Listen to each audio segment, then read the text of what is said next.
Le Bureau international de ENDA Jeunesse Action s'occupe plus spécifiquement de soutien au MAEJT, en formation, en lobbying, en gestion aussi, en communication.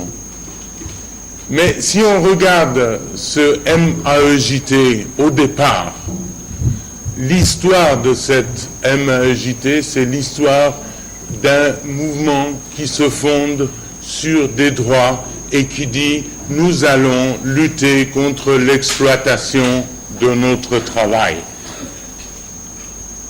Nous allons fixer ces 12 droits et non pas les proclamer, mais les construire.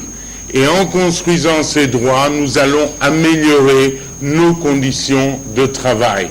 Améliorer ces conditions de travail et donc de vie pour les enfants, ça veut dire un travail qui laisse tout un espace à l'éducation, à la formation, au respect, à la santé et ainsi de suite.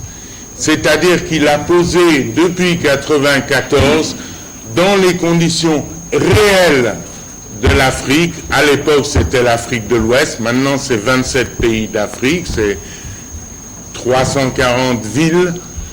Il a posé les conditions à faire la démarche pour arriver à une meilleure situation de travail qui inclut évidemment une amélioration de l'éducation. Le Sénégal a développé beaucoup d'initiatives en matière de protection et de promotion des droits de l'enfant, en permettant de créer un cadre institutionnel et légal protecteur contre toutes les formes d'abus, d'exploitation, de violence, de maltraitance auxquelles les enfants sont soumis.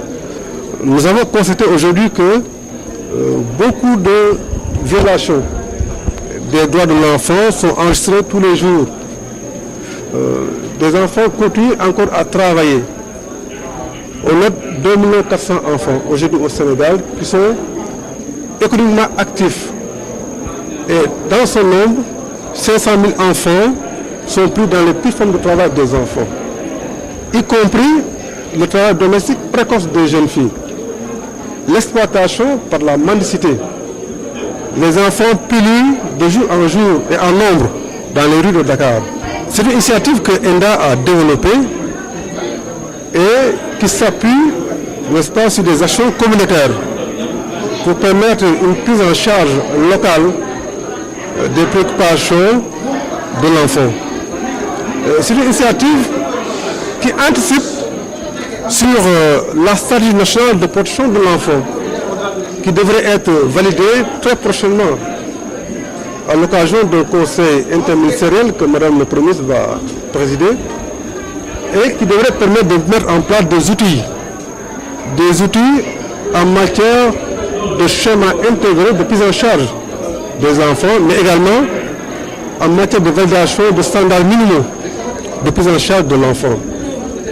Ces outils vont accompagner un plan d'action national de la stratégie nationale qui s'établit autour de 9 milliards et qui devrait permettre dans un horizon à court, moyen et long terme de pouvoir réserver l'ensemble des gaps qui s'opposent au déficit, n'est-ce pas, du respect et de la protection des droits de l'enfant.